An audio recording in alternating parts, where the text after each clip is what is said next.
Halo everyone, kembali lagi bersama kami. Di video kali ini kami akan menjelaskan potensi-potensi sumber daya perairan di wilayah NTT. Provinsi Nusa Tenggara Timur merupakan salah satu wilayah kepulauan di Indonesia yang memiliki potensi sumber daya perairan yang sangat besar dan beragam. Kondisi geografis yang didominasi oleh laut dengan garis pantai yang panjang menjadikan sektor perikanan sebagai salah satu sektor unggulan dalam perekonomian daerah. Sumber daya perairan di Provinsi Nusa Tenggara Timur dapat diklarifikasikan ke dalam 3 jenis, yaitu perikanan laut, perikanan darat, dan perikanan budidaya. Perikanan laut meliputi kegiatan penangkapan ikan di laut seperti tuna, cakalang, tongkol, kakap, dan kerapu yang umumnya banyak ditemukan di wilayah pesisir dan kepulauan.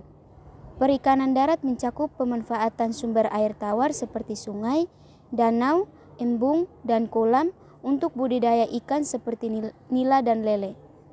Sementara itu, perikanan budidaya meliputi kegiatan budidaya rumput laut, tambang udang, dan bandeng yang banyak berkembang di wilayah pesisir tertentu. Ketiga jenis sumber daya ini menjadi penopang utama dalam sektor perikanan di NTT. Namun demikian, potensi tersebut tidak tersebar secara merata di setiap kabupaten atau kota karena dipengaruhi oleh kondisi geografis, lingkungan, serta tingkat pemanfaatan yang berbeda-beda. Oleh karena itu, diperlukan suatu identifikasi yang jelas mengenai sumber daya perairan di setiap wilayah guna mendukung pengelolaan yang lebih optimal dan berkelanjutan. Tentang Pulau Flores. Yang pertama adalah Manggarai Barat. Kabupaten Manggarai Barat memiliki potensi sumber daya perairan yang unggul, terutama pada sektor perikanan tangkap dengan ikan demersal seperti kakap dan ikan pelagis kecil, serta ekosistem laut yang kaya akan terumpu karang, padang lamun, dan hutan mangrove. Kawasan Taman Nasional Komodo menjadi habitat penting berbagai biota laut sekaligus mendukung wisata bahari seperti snorkeling dan diving bertaraf internasional. Selain itu, terdapat sumber daya air darat seperti sungai dan mata air, serta jalur pelayaran yang aktif sehingga memperkuat peran wilayah ini sebagai pusat ekonomi berbasis kelautan dan pariwisata. Manggarai memiliki potensi sumber daya perairan yang meliputi perairan laut di utara yang berbatasan dengan Laut Flores, dengan hasil perikanan tangkap seperti ikan pelagis kecil dan pelagis besar.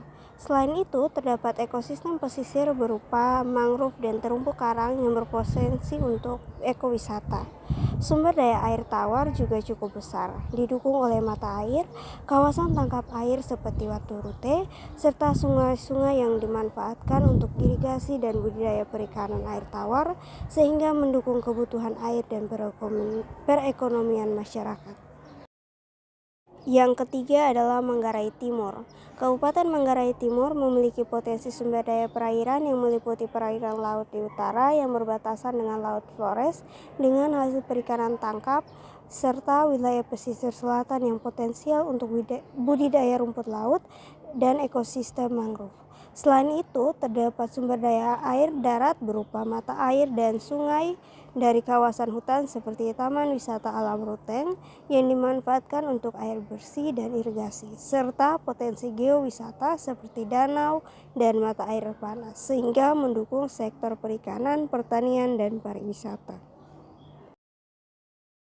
Yang keempat adalah Kabupaten Ngada. Kabupaten Ngada memiliki potensi sumber daya perairan yang meliputi wilayah laut di utara, khususnya Taman Laut 17 Pulau Riung yang kaya akan terumpu karang, mangrove, dan padang lamun, serta mendukung perikanan. Selain itu, potensi perairan dapat mencakup daerah aliran sungai seperti Das Aesesa yang dimanfaatkan untuk irigasi dan air bersih, sehingga berperan penting bagi sektor perikanan, pertanian, dan kebutuhan masyarakat. Yang kelima adalah Kabupaten Nagekeo. Kabupaten Nagekeo memiliki potensi sumber daya perairan yang meliputi wilayah pesisir dan laut, dengan ekosistem mangrove di daerah seperti air Ramo dan Marapokot. serta sumber daya ikan pesisir yang mendukung perikanan dan ekowisata. Selain itu, terdapat potensi budidaya perikanan dan wisata pantai, serta sumber daya air darat dari Sungai Flores yang dimanfaatkan untuk irigasi dan kebutuhan masyarakat, sehingga berperan penting dalam mendukung ekonomi dan ketahanan pangan. Yang keenam adalah Kabupaten Ende. Kabupaten Ende memiliki potensi sumber daya perairan yang besar, meliputi perairan laut di Laut Flores dan Laut Sawu dengan hasil perikanan tangkap seperti tuna, cakalang, dan gurita. Selain itu, terdapat ekosistem pesisir berupa mangrove yang berpotensi untuk ekowisata, serta sumber daya perairan darat seperti danau, misalnya Danau Bowu, dan air permukaan yang dimanfaatkan untuk kebutuhan air dan pangan. Secara umum, potensi ini mendukung sektor perikanan, lingkungan, dan kebutuhan air masyarakat. Yang ketujuh adalah Kabupaten Sika. Kabupaten Sika memiliki potensi sumber daya perairan yang besar, terutama pada perikanan tangkap di Laut Flores dengan hasil ikan pelagis seperti layang. Selain itu, terdapat potensi perikanan budidaya serta ekosistem pesisir yang kaya seperti Macrosobentos dan kawasan laut yang berpotensi untuk wisata bahari. Sumber daya air darat juga tersedia dari air hujan, air tanah, dan air permukaan, sehingga mendukung kebutuhan masyarakat dan perekonomian daerah. Dan yang terakhir untuk wilayah Flores adalah Flores Timur. Di Kabupaten Flores Timur memiliki potensi sumber daya perairan yang sangat besar dengan dominasi wilayah laut di Laut Flores dan Selat Pantar yang mendukung perikanan tangkap seperti tuna, cakalang, tongkol, dan udang. Selain itu, terdapat kawasan konservasi perairan serta ekosistem pesisir yang kaya seperti terumbu karang, mangrove, dan padang lamun. Potensi lain meliputi wisata bahari dan sumber daya non-hayati seperti produksi garam, sehingga menjadi penopang utama ekonomi masyarakat. Yang berikutnya adalah Kepulauan Lembata. Di Kabupaten Lembata memiliki potensi sumber daya perairan yang sangat besar dengan perikanan tangkap seperti ikan pelagis dan demersal seperti tuna, cakalang, dan tongkol di perairan Laut Flores dan Laut Sawu. Selain itu, terdapat potensi budidaya rumput laut serta ekosistem pesisir seperti mangrove dan terumbu karang yang mendukung kehidupan biota laut. Kawasan konservasi perairan dan kearifan lokal seperti tradisi Muro juga menjadi bagian penting dalam menjaga keberlanjutan sumber daya sehingga mendukung ekonomi masyarakat.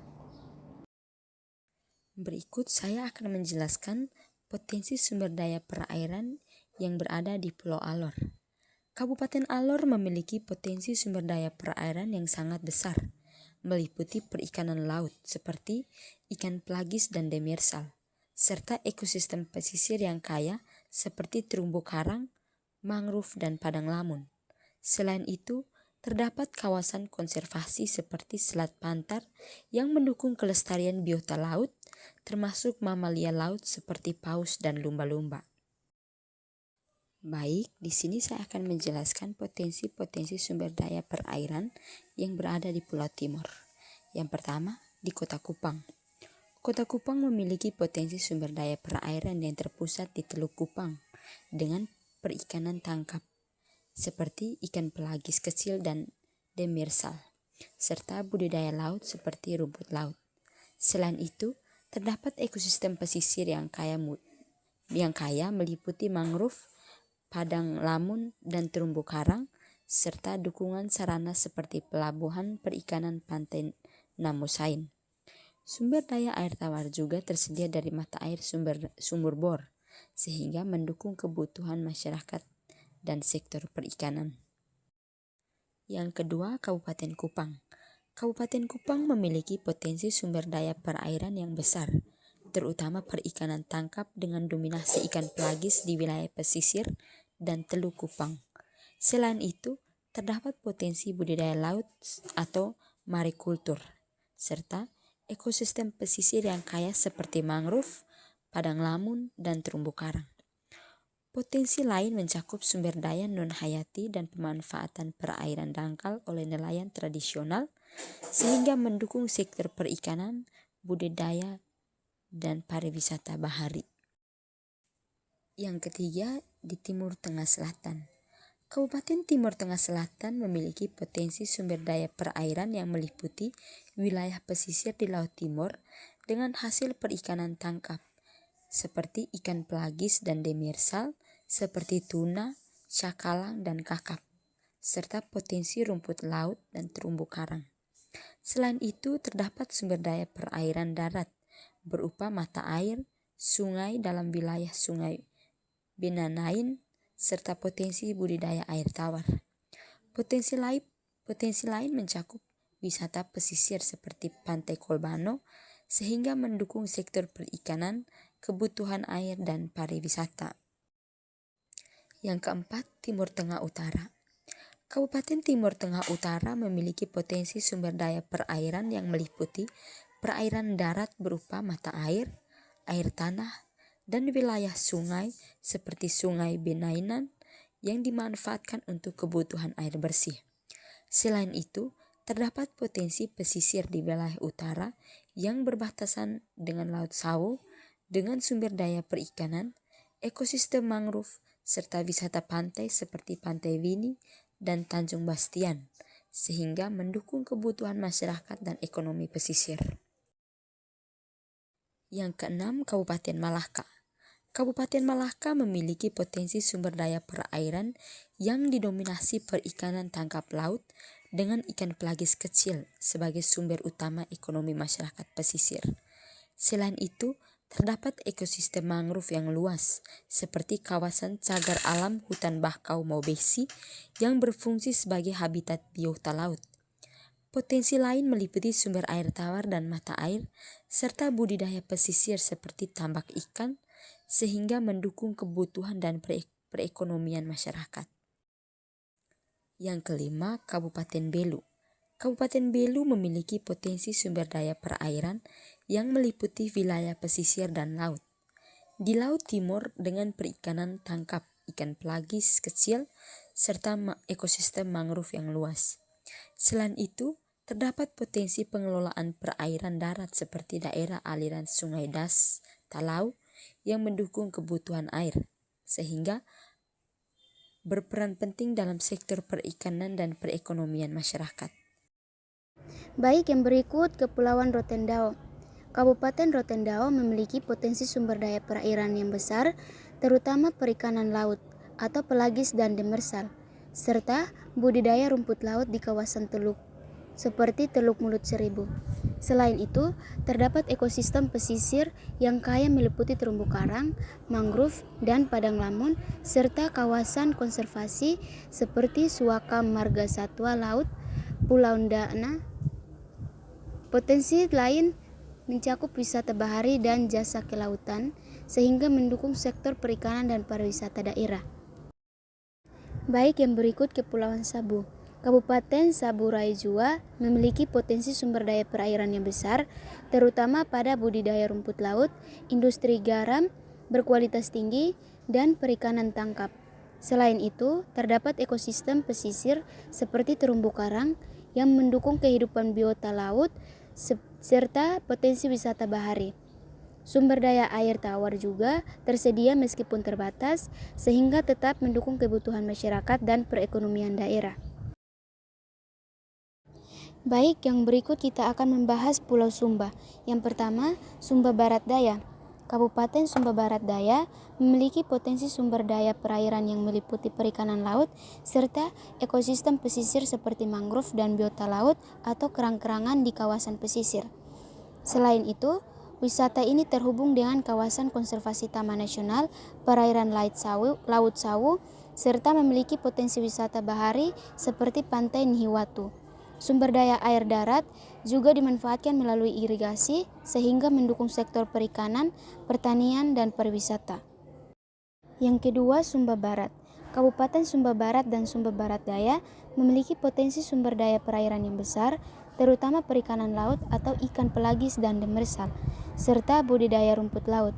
Selain itu, terdapat ekosistem pesisir seperti mangrove dan biota laut yang kaya, serta kawasan konservasi Taman Nasional Perairan Laut Sawu. Potensi lainnya meliputi wisata bahari seperti Pantai Nihiwatu, serta sumber daya air darat untuk kebutuhan masyarakat sehingga mendukung sektor perikanan dan pariwisata. Yang ketiga, Sumba Tengah. Kabupaten Sumba Tengah memiliki potensi sumber daya perairan yang meliputi wilayah laut di Selat Sumba dan Samudra Hindia dengan perikanan tangkap, serta ekosistem pesisir seperti padang lamun, terumbu karang, dan rumput laut.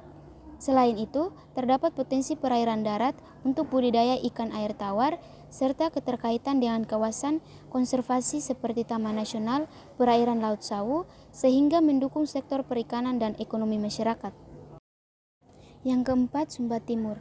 Kabupaten Sumba Timur memiliki potensi sumber daya perairan yang besar di wilayah Laut Sawu, meliputi perikanan tangkap atau ikan pelagis dan demersal, serta budidaya rumput laut sebagai komoditas unggulan.